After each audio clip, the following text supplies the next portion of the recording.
Welcome to Brothers King Media, the podcast where we talk about music, books, maybe someday movies, and whatever else pops into our head. My name is Samuel. My name is Solly. And we're back for our second week of podcasting, and also David Crowder, our second trek into the David Crowder Band discography. So the album we're doing today is their first official album as David Crowder Band. Released in March of 2002 by Six Step Records. Released by Six Step Records, which, as we said last week, they were one of Six Step's records, like, premier bands. Like, I think Crowder is still on Six Step Records. Right. And him and Tomlin are the only reason they still have a record label. Right. Mainly Crowder. I mean, he's the superstar right now. Right. For whatever reason. I mean, thank you, Chris Tomlin, for whatever you've done. Writing some modern hymns. Yeah. So. Praise are God. It's the reason why you're still an artist. We love you. So with this album, the Crowder Band, David Crowder Band, officially got its roster that would maintain for a few albums at least. And really, they really only changed one member later. So, sorry? Right. Okay, so anyway, we got Jack Parker and David Crowder, we already talked about last week. And we also talked about Mike Hogan, right. Violin, guitar, acoustic guitar. Well, in this one, his job description is violin and noise. Violin, noises, and vinyl. That sounds cool. I wish I could just, work a job where all I have to do is make noise. Even though I probably couldn't make my noise sound as good as his. Anyway, back to what you're doing. Well, we'll talk about later in this album, but really this album, their experimental side showed ever so faintly. Very. Ever so faintly. So we talked about them three last week. So this week... not this week. This album, they added a few new members. So the first new member they added was Jason Solly. He was their electric guitarist, so their new second guitarist. And how do you feel he contributed to their sound? Let's see. I mean, Jack obviously is making all the cool sounds with his guitar. Jason put the rhythm in. Well, yeah, he's a rhythm guitarist. Right. I personally don't feel like he added too much to the band. He didn't. I feel like he helped keep the consistency. He may have. I don't know if he's to blame or just the fact that they got signed to a worship record label, but they definitely were going less indie this album, more pop. Right. And I don't know if maybe he had something to do with that. If he was maybe more the pop guitarist, whereas Jack was, indie, and then later very hair metal. Right. Right. Yes. Like, his very recent but disbanded band, Lambs of the Abyss. No, they are still a band. Oh, they're still a band. Him and C-3PO? We'll talk about them later. But cool. yes, Well, Lambs of the Abyss. That's a prelude to the Lambs of the Abyss. They are a real band still. They are still a band. So I don't know how much Jason Solly really added to their sound. He may have been responsible for some of their more pop leanings in this album. Right. Because, he did, like you said, keep things more consistent and added more rhythm. Well, I feel like in this album that all of their different styles created this, and I feel like Jason Sully brought in a lot of an edgy sound to their pop rock. The pop rock. Well, what I'd say it's a modern worship blend of alternative rock, edge, and pop rock. Like that's what I would say it is. Honestly. The best description, if I had to describe David Crowder Band to someone, I would say like Dave Matthews Band and Jimmy Eat World playing worship music. Yes, or if we were going to compare them to Christian artists, like of that time, I would say Deluge. Okay, I could see that. Maybe a little bit of Matt Redman in there. Well, they did do a Matt Redman song in this album. Did they? Yes. Okay. So I was going to say, though, they definitely had more of an edge than Deluge, Matt Redman. Really, if they were pulling from any worship artist, inspiration-wise, they was definitely pulling from Delirious. Right. Because Delirious, Martin Smith, I believe his name is. Yes. He's the lead songwriter for Delirious. And he wrote Obsession, which is on this album. And they pulled a lot of influence from Delirious. And I feel like Delirious, because they've written so many modern worship songs, they don't get enough credit for being the experimental band they were. And they are a band who is retired. So maybe someday we'll get around to reviewing all their albums. No, not Delirious. Delirious, I'm sorry. I meant Delirious. I said Deluge earlier. Yes. I meant Delirious. Delirious will be a trip, though. Let me assure you. Delirious is pretty good, but they're making worship. They're church worship. Like, they're very much Sunday morning. Yes. Which isn't bad. That's, teach their own. All right, so moving on. Next up to the lineup, we had Mike Dodson on bass, or Mike D. Mikey D. I love me some Mike D. He is not only a good bass player. If you've ever seen any videos of him playing piano, he is an amazing classical pianist. Right. He was trained classically, which, since we're speaking of them and their roles as musicians in the band, I don't think it's too early to say that we have Mike D to thank a lot for the bass parts. Later on in church music, the piano parts. He does a lot of the cello. He works with a lot of different synths. He is actually very key to the sound of the DavidCrowder Band. Well, truly, all the members eventually go multi-instrumentalist. Right. Like by the time they get to a collision, I don't think any one of them played one instrument. As they play live, yes, that's true. As they play live, each of them play anywhere between 2 to 17 different instruments at the same time. But Mike D, I'm talking specifically in the recording. Yeah. He's responsible for several of the factors, the instrumental factors, which that's more of what I like. Sam's more of a lyrical guy, and I'm more of an instrumental. I like that kind of thing, which he loves music, but he's more with the, oh wow, this lyric is deep. Whereas I'm very, lyrics are okay, but if the music was just the music without the lyrics, it would still be.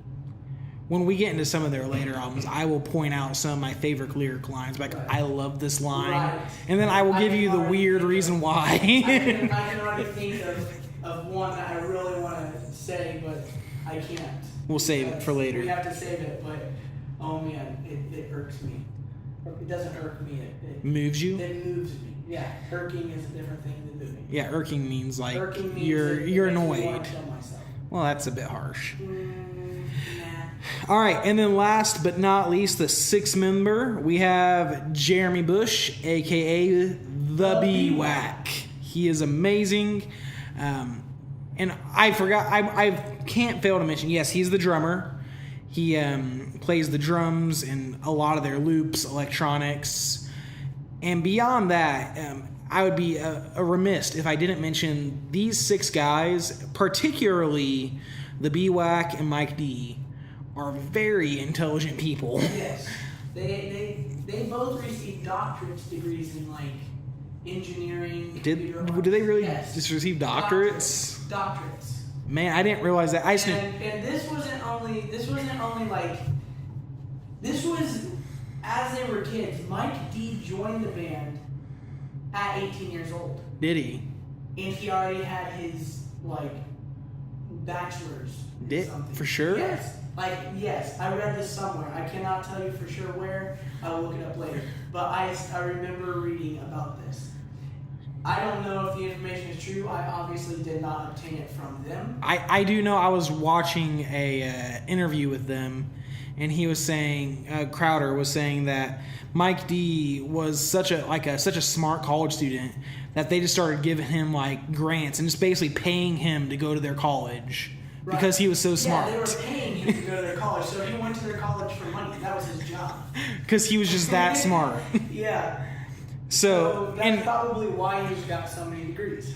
And as we get into some of their other albums, you will a lot of math crops up a lot. Right. And David Crowder, he was also pretty smart.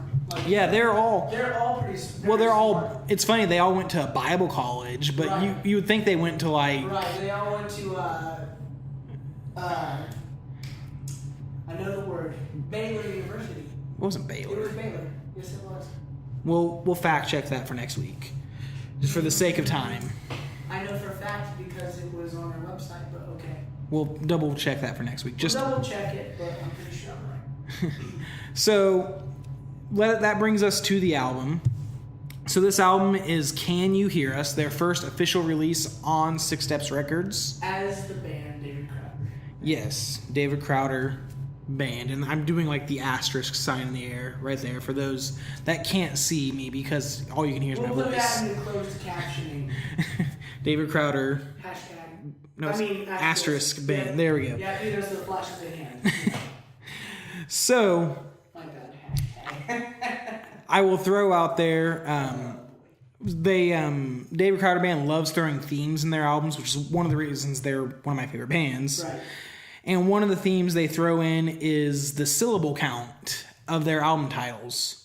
Right. So their first 3 albums, because they have a 6-album cycle. Is that necessarily a theme, or is that like a hint? Like, yeah, and this and that. 7 is the theme. So we'll say that this is the main theme. It is. Like, there's other themes in the album. But I'm saying, so, this album title has 4 syllables. And their first 3 albums all have 4 syllables in the title. So, for those that didn't know that, go through and just check out their album titles. You'll be like, whoa. Now, keep in mind, this isn't their indie albums. Only their 6 albums officially released on Six Step Records. So, and then we'll get more into the, what the 4s and the 3s and the 7s mean later. At least according to Crowder Band. And then this is just coming from the fan website. I don't know how much there is to this. So the album was released on 2/26/2002. 2 plus 2 plus 6 plus 2 plus 0 plus 0 equals 2 equals 14. 14 is a multiple of 7. Right. Huh. So, whew. So there you go. That's the fun facts about this album before we actually get into the album itself. Right. Huh. So there's all kinds of stuff hidden in that. And Crowder has said in interviews before he loves injecting meaning into anything he works on, because the more meaning you can throw into stuff, the more people will pay attention to it and hopefully get the other meanings he's throwing in, Right.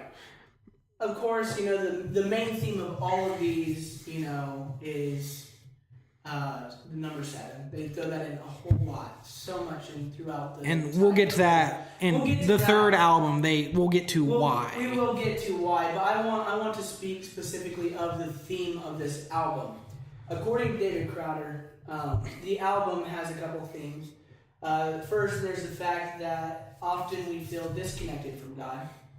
Second, there's the breakthrough realization of the truth being that we are living in an absolute, constant, very presence of God, and that we realize that we can't help but find rescue. So that was his take on, or that one, I mean, obviously it wasn't his take, he is the creator of the album, but that was what he said that the theme was. So,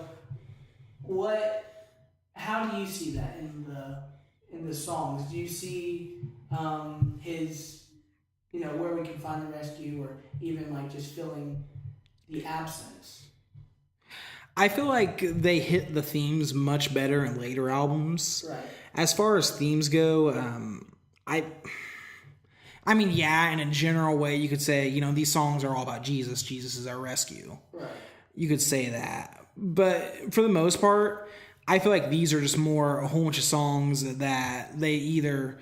there's like 3 covers in this album. Right.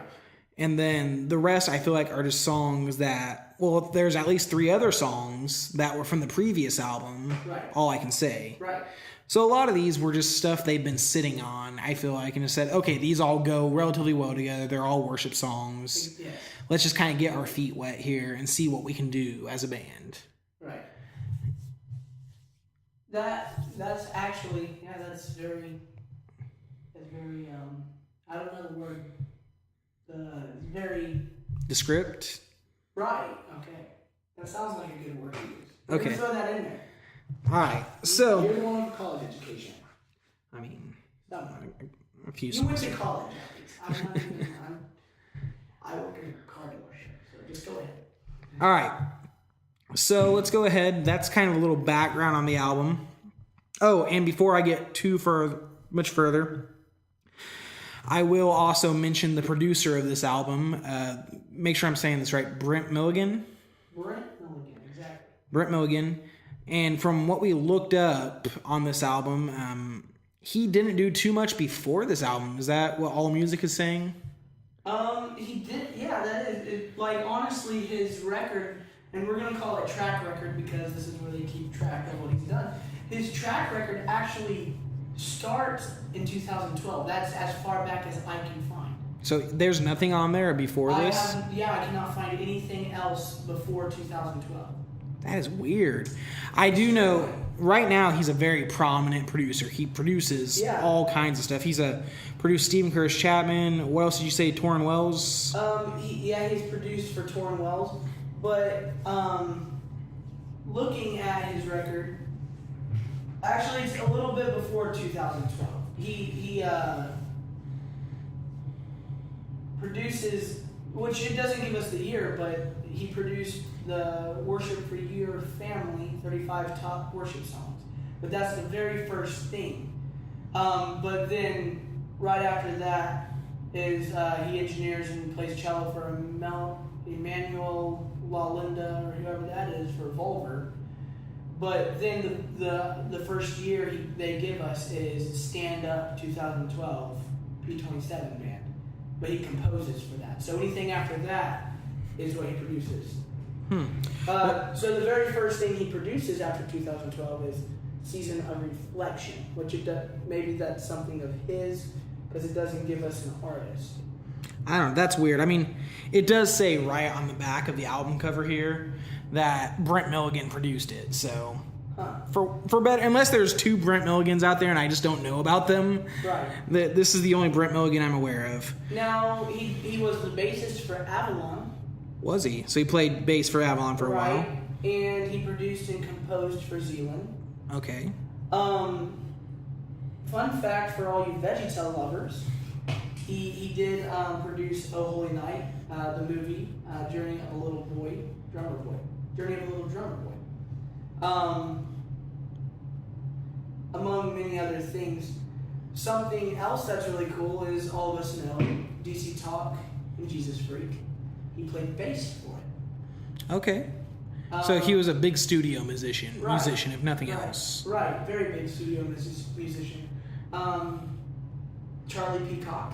I do know when I saw Stephen Curtis Chapman a couple years ago on tour, he was playing bass live for Stephen Curtis Chapman currently. All right. So now, you know who Charlie Peacock is? Yes, Charlie. I have no idea. Okay, so Charlie Peacock, we might just get into his stuff later. He discovered Switchfoot for your reference. Okay, yes, okay, I knew I knew the name. But anything, he played bass for Charlie Peacock. Okay.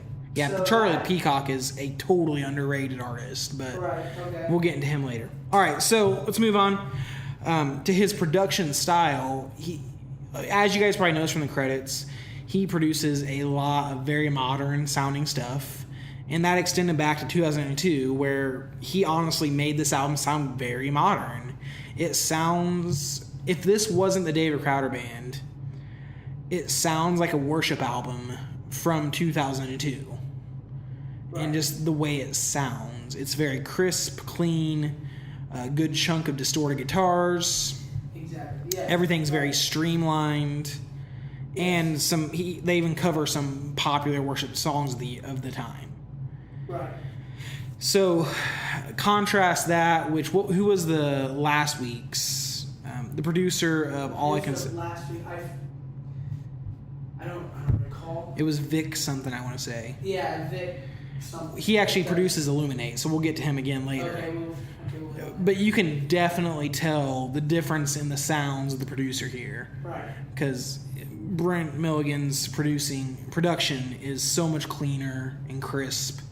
And for better or for worse, I will say out of all of David Crowder Band's albums, production-wise, well, really just overall, this isn't one of my favorites. Right. And part of that is because of the production. It's by no means a bad album. If this was an album by Sonic Flood, I'd be like, wow, that is really a step up. Now maybe that we can maybe consider the possibility that maybe the production is not so great because Milligan, this may have been one of Milligan's very first productions. And I'm not saying like it's shoddy. Like the production itself is good. It just sounds so much like 2002. Yes. There's nothing unique about it. Yeah, there's not a lot of uniqueness about the album other than some of the lyrics.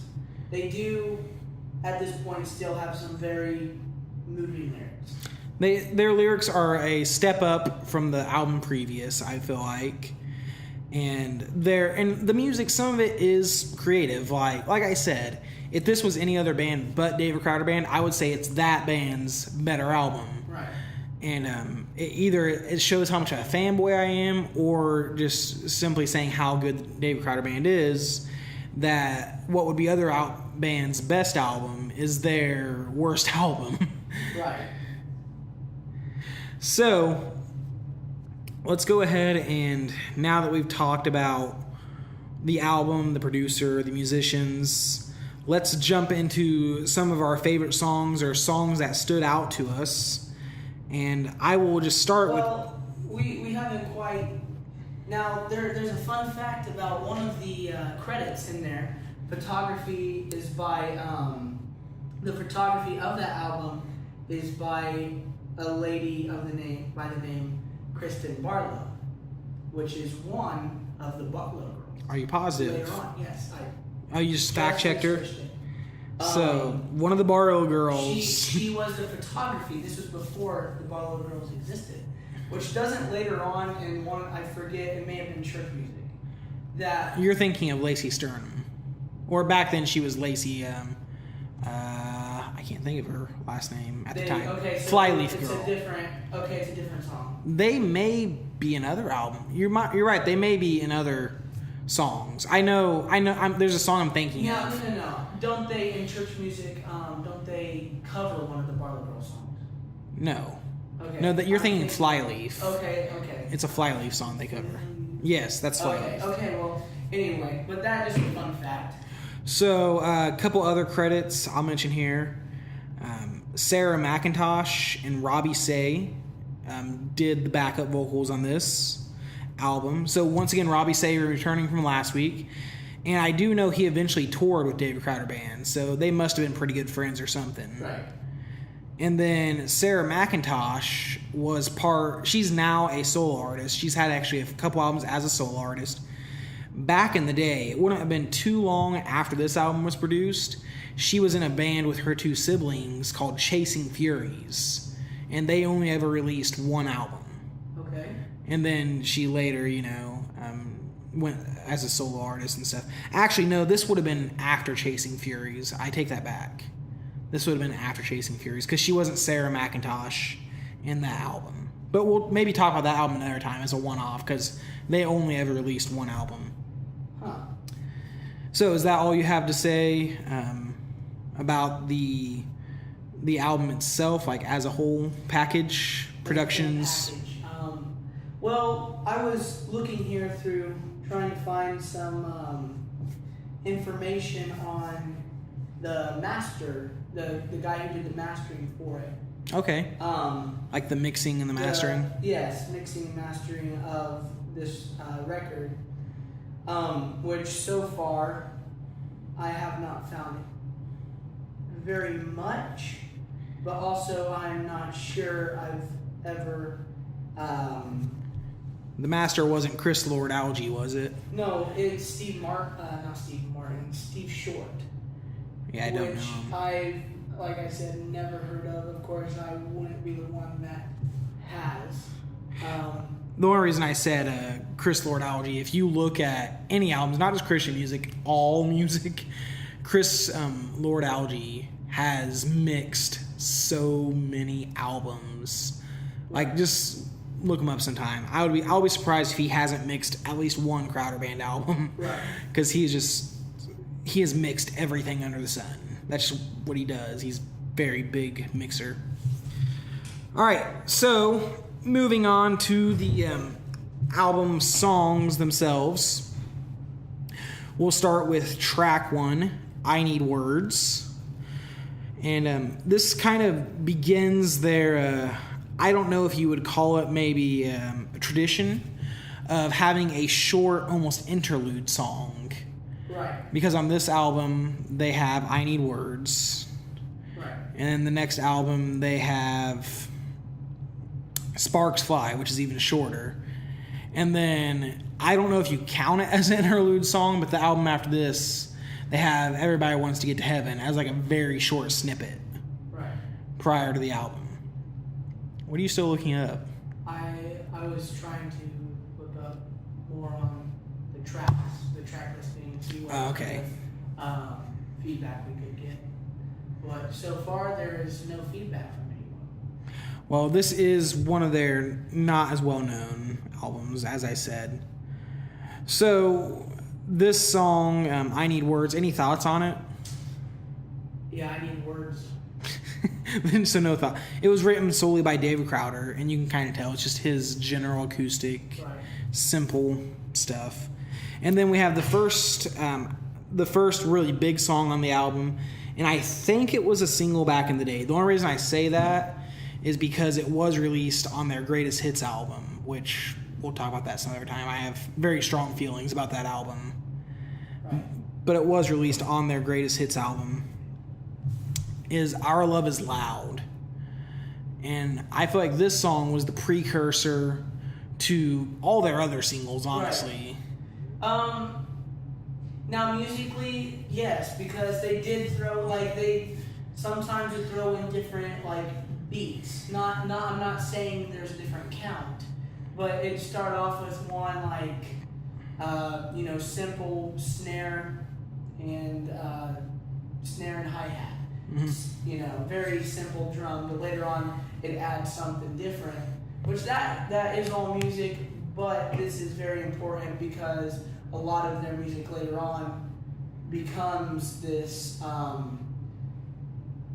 want to say experimental, but not so much experimental, as much as it's like, we're going to start this song off as, this we're going to make people think it's a pop song, a pop worship song, but it turns into this rock, or maybe not even necessarily rock, but like more of a I wouldn't know the genre. I'm not sure what genre I'm trying to think of here, but we're gonna say it goes from strictly a pop song to a pop rock. Okay. It's kind of a mix between pop and rock, which that is a lot of their music. That becomes kind of their sound. They describe themselves as an alternative rock band, which I agree with. They meet a lot of the alternative criteria. Like I said, Jimmy Eat World is very big, very edgy pop rock. Yes.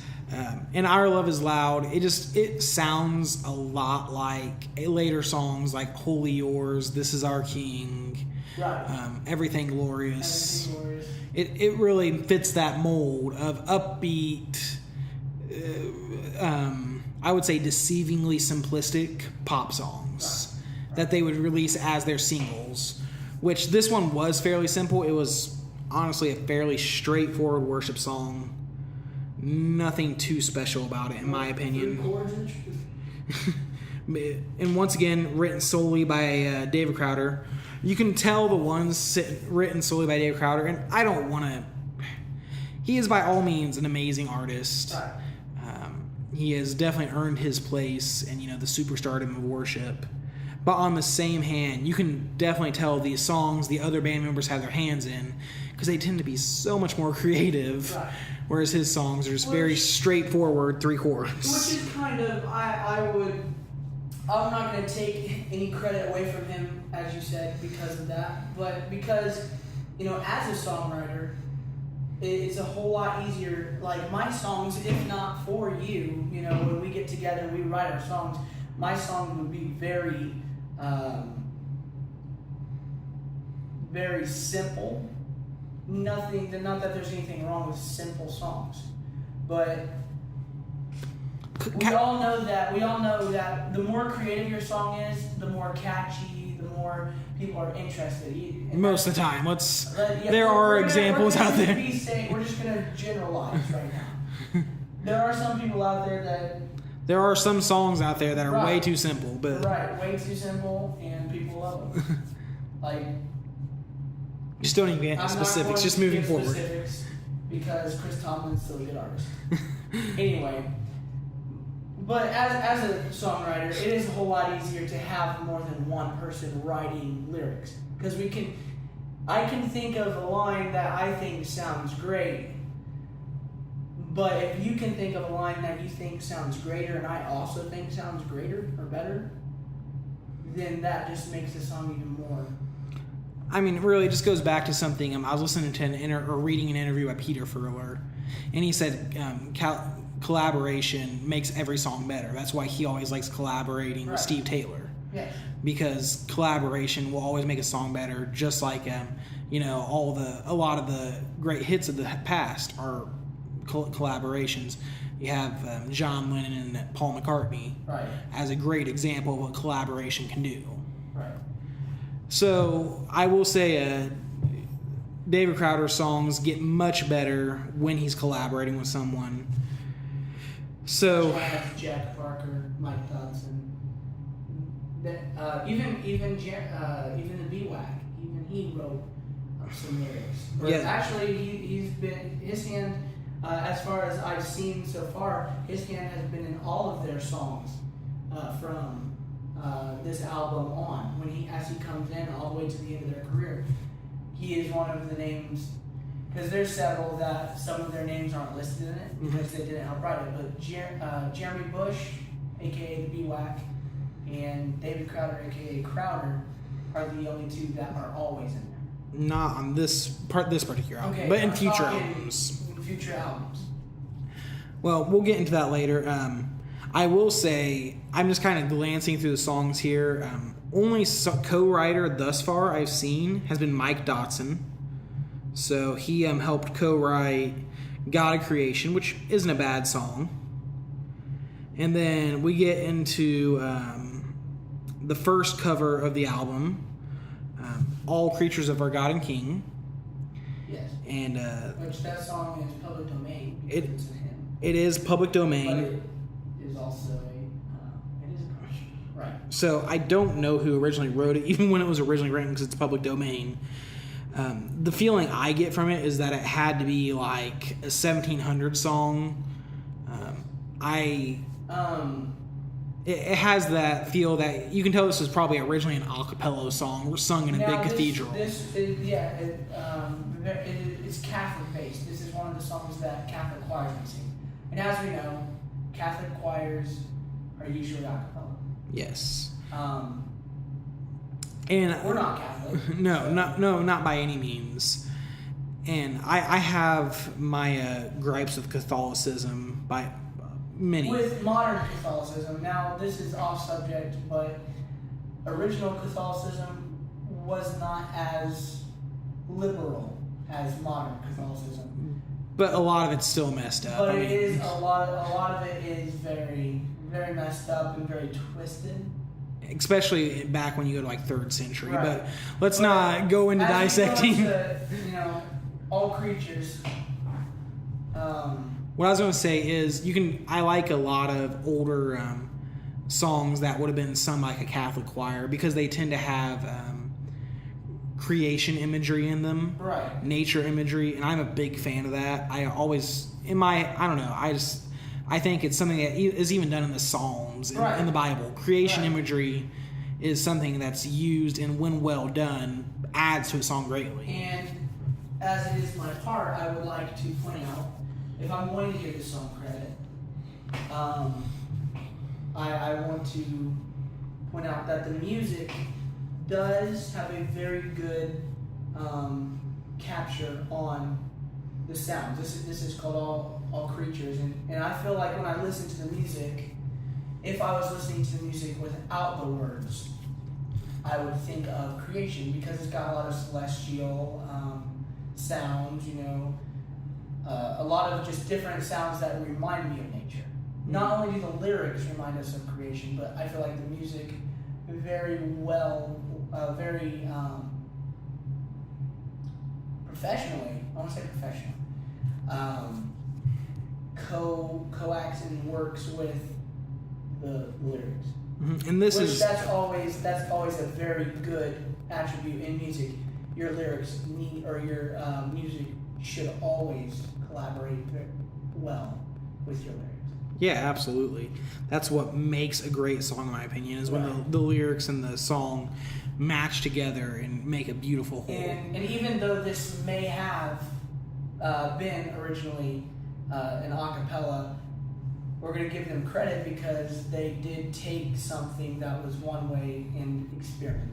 And as we were speaking earlier today, driving over here, that you were saying that if not for experimental music, we wouldn't have new genre. Like, if somebody didn't take blues songs and say, hey, what if we add distortion and some delay to this?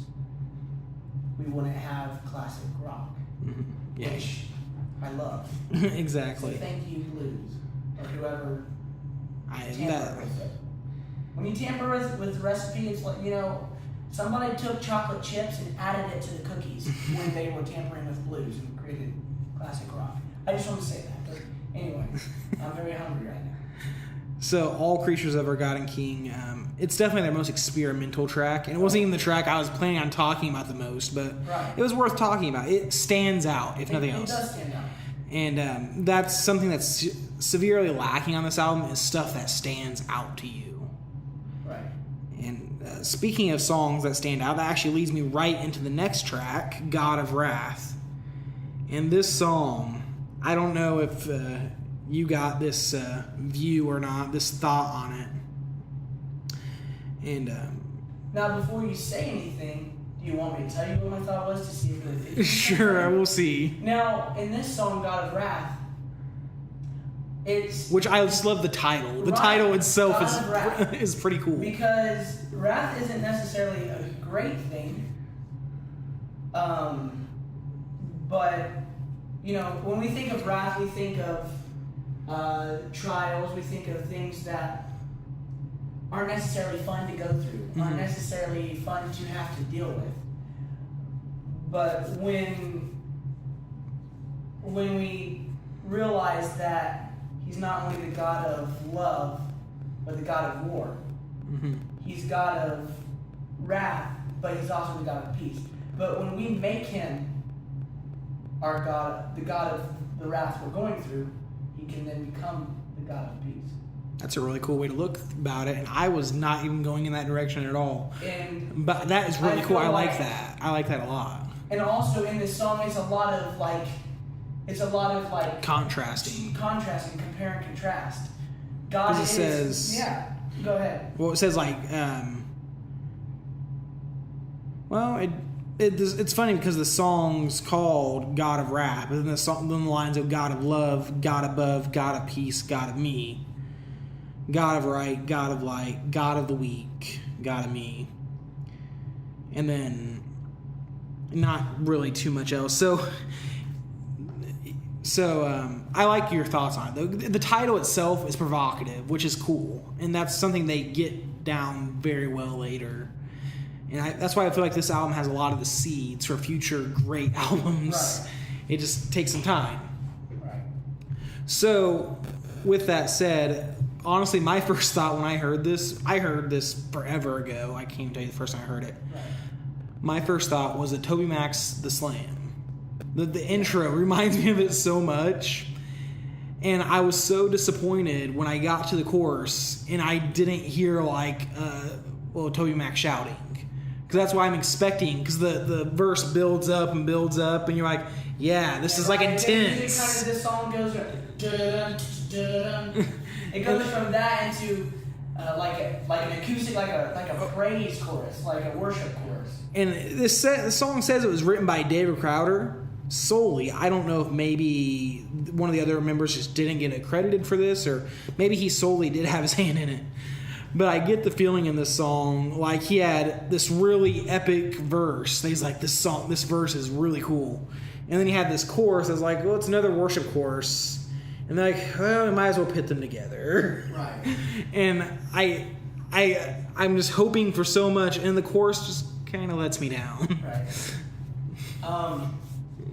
But at least it stands out. The intro, not when I first heard this song, but later on, as I started becoming more interested in music, my favorite band is Switchfoot. If we're gonna, now they're not strictly Christian. They're very popular even in secular music, but they have a lot of Christian base. They came from a Christian. Yeah. They were signed to a Christian record very first. Which actually, what was the first record label they were Rethink Records by Charlie Peacock. But that's neither here nor there. Which, as we said earlier, the Brent Milligan. Of this album actually worked with him. But anyway, when I started listening to them, Aftermath, they're okay, I gotcha. Which came out way later. Reminds me of this, except they don't have the. I gotcha. It's just the straight. Which I hope everyone's envisioning the chords he's trying to emulate here. Yes, I'm being very vocal about it, and I'm sorry. It's all right. But that's just how I am. It's all good. You have to deal with it. Well, you have to deal with it. You don't have to listen to this if you don't want to. But I hope that's just the way I am. I'm sorry. I hope people listen to this. We do hope people listen to this. We hope people I hope we don't think everyone doesn't think Solomon's annoying. I hope no one thinks we hate Catholics themselves. We love people. And we hope nobody thinks that we're biased specifically to the way Donald Trump runs this country. Previous to last podcast, I'm sorry about the statement I made. If it offended any of you, I love every president we've had. Okay, neither here nor there. Let's not get back into that. I just want that to be clarified, that we are not biased.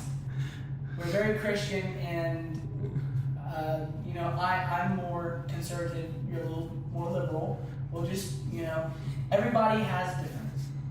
We'll leave it at that. Why we'll take this back to David Crowder, because they did make music different. They made worship music very different. Well, this album, not so much. So, like I was saying, the three songs that stand out to me most on this album are Our Love Is Loud, just simply because it sounds like the template of so many of their future releases.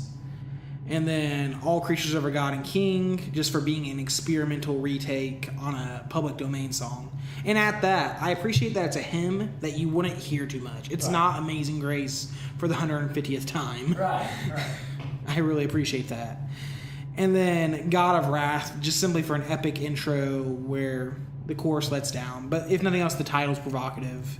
Right. And I don't remember the quote entirely, but I've heard a quote before that, if something doesn't provoke you, no. That's what I heard it from. Neil Sean of Journey. He said, I like to be different in the way I play guitar, because if I don't provoke somebody, if I don't make them either angry or if I don't make them happy, then I'm not moving them. And music should always move somebody, whether it makes them angry or makes them happy. Very nice. Quote unquote, Sean. Of Journey. Don't stop believing, guys. Did any other songs stick out to you? The only thing really I can say is the way, when we were speaking earlier of what Crowder was saying the themes of the song was, it's a cover, but Obsession is probably the only thing that I can really see, because it says, what can I do with my obsession? It then ends up, talking about putting God as your obsession. I don't recall the lyrics at the moment, but that's the general. That's actually the next song I had pulled open. Written by Martin Smith of Delirious fame, which I don't know if I may have said it earlier. Delirious does not get enough credit for being such a cool experimental band. Right. But this song kind of harkens back to the nature imagery, of which I'm a big fan. And it says, my obsession with the things I cannot see. Is there madness in my being? Is it wind that moves the trees? Sometimes you're further than the moon. Sometimes you're closer than my skin.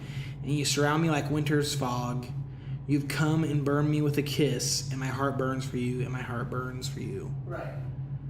I think that's actually really good lyrics. And it's a shame they didn't write it because I'm like, darn, that's a good verse. Right. Like, those are some really good lyrics. I like that a lot. They are very good lyrics. And as you said, thank you, Martin Smith. Martin Smith of Delirious. Delirious. Because those words. Those words, though. That's all I can say. Hashtag those words. And then we technically have 2 hidden tracks. There's a couple other songs on there. My Hope, Thank You for Hearing Me. They don't particularly stand out to me, quite honestly. Thank You for Hearing Me. I feel like it's kind of a maybe the reason why they put that in there is there's the Can You Hear Us? Thank You for Hearing. Can You Hear Us? And then later on it says our love is loud. Mm-hmm. So maybe they're like, can you hear us? Because we're making our love loud. And then later on they're like, thank you for hearing us. Because even though we don't, more on the spiritual side, they're a Christian. They're a very Christian band. Yeah. And very spiritual. Spiritually minded. Spiritually minded in their lyrics. So later, maybe they're saying, thank you for hearing us. We're going to thank you now because we don't know if you do. We don't know if you don't. You're God, so it's in your hands. Let's see, if we try to read all their... You just gave me an idea.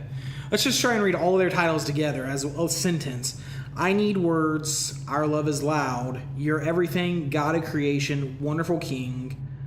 All creatures of our God and King. God of wrath. Obsession. My hope. Thank you for hearing me. Almost. And that... Of our God and King. I know. It was like so good up until then. Oh, well. Right? It was worth a try. Yeah. We should do that with all the albums. And see if their titles make a sentence. See what happens. Okay, so the 2 hidden tracks, Undignified, a Matt Redman song, which is, I'm not gonna lie, catchy as all heck. It's for a modern worship song, it's pretty catchy. I enjoy it. I remember hearing it as a kid at youth camp or something, and it sticks out to me as just a really catchy song that's a lot of fun. Yes. And then, as I said last week, we have the third part of You Alone as a hidden track on here, which they released the other 2 parts in links in their other albums. Right. And that's the track listing. So, any other thoughts on the individual songs, Zolly?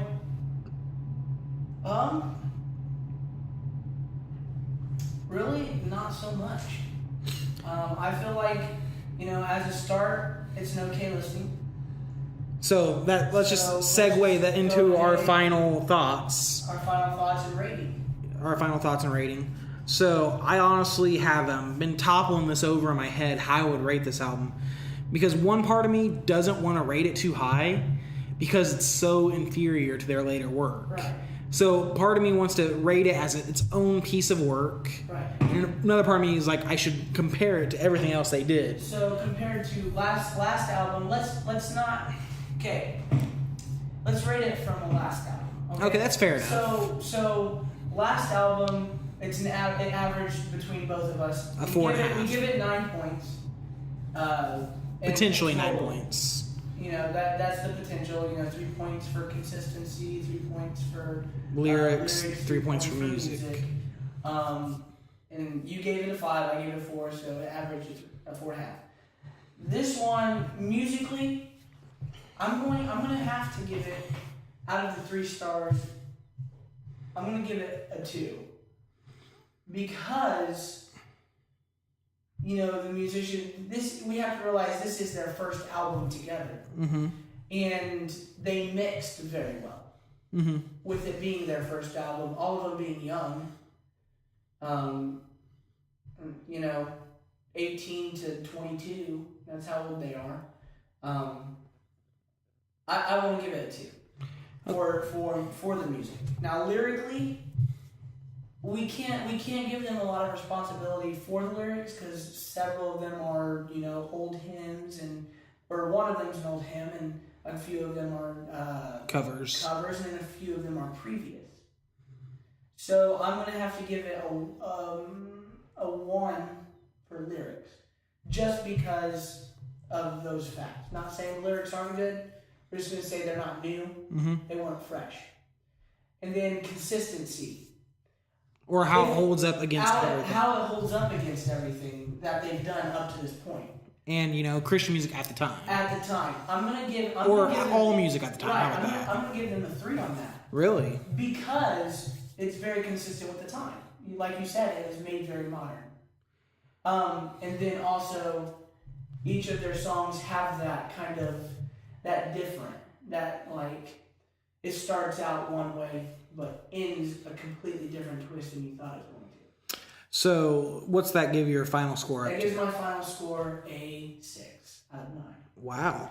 So, I'll go backwards on this. All right. How it holds up against everything they've done previously in the music of the time.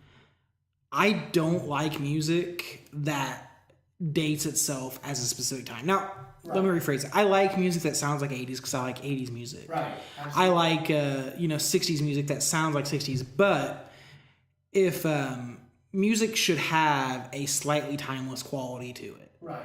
And this, I feel like, dates itself too much. Right. So music-wise, or how it holds up as a whole entire piece, I'm only giving it a 1. Okay. I feel like compared to what they did previously, it just doesn't hold up quite as well. Right. And it blends in too much to Sonic Flood, Hillsong United, Matt Redman. Right. If you was just to throw in some of the random tracks off of this and just mix it into a worship mix with all those other artists, they wouldn't stand out that much. Right. Lyric-wise, I'm going to go ahead and I'm once again only going to give it a 1. Mm-hmm. Their strongest moments... it's kind of sad. Their strongest moments are lyric-wise are a hymn and a song written by Martin Smith. All right. And I'm not to say any of the other lyrics are amazing, but a lot of them are pulled from past albums and such, right, which diminishes them a bit. Right. And then music-wise, I'm going to split it even with the last album, a 1.5. Now, I say that these are 1.5 for 2 very different reasons. So the reason for this is the other one was more of an indie flair, alt-rock piece. This is more of a pop alt-rock piece. And the reason why I give it the 1.5 is mainly because of the points. Well, mainly because of the experiment. There's some experimenting in there. God of Wrath, all creatures. I appreciate that experimentation. So that brings my final score to a very low 3.5, which is. I feel like you should give. If we had to round it up or down like we're doing, I would round it down to 3. Why? Because is this album in a whole not better than their first one? I would say it's about. I would say it's at least their first one would stand out in a crowd of other albums. That's what this one. I don't know. I don't think this one stands out as much. The only reason why the first album stands out, I feel like, is because it was kind of, I feel like, more disorganized. Mm-hmm. I don't feel like they had very much thought into this. It's a self-produced. Well, no, they actually had a really good producer. It was a producer, but it was a lot of just David Crowder doing some like worship for a church. That's the kind of thing. It was disorganized. As a church, I don't feel like church should be an organized thing. Mm-hmm. I feel like church should be, strictly by, a spiritual move of God. And that's why I said last week, I wish they would do the sound they did on their first album in a recorded setting, which they got really close to that in Illuminate, which we'll talk about a couple weeks from now. Right. So I'm going to stand firm on my 3. So we'll agree to disagree on this. All right. I think now. So we gave it a whole half a star less than the first. So what does that even out to? 4.5? No. Because I give it a 6 and you give it a 3. So 6. The difference between 6 and 3 is a 4.5. Mm-hmm. Last one we gave 5. So half a star less. Yeah. So, to every. That's just. Yeah. Okay. Go ahead. I'm sorry. No, you're fine. Yay, man. It messes me up. So that's our final thoughts on this.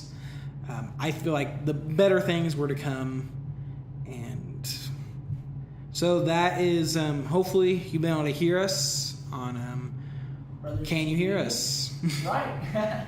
We'll just give a stupid pun at the end of everyone apparently. Right. This is Solly. Hey, and this is Samuel. And this is your weekly podcast with Brothers King Media. Rock on. Talk to you next week.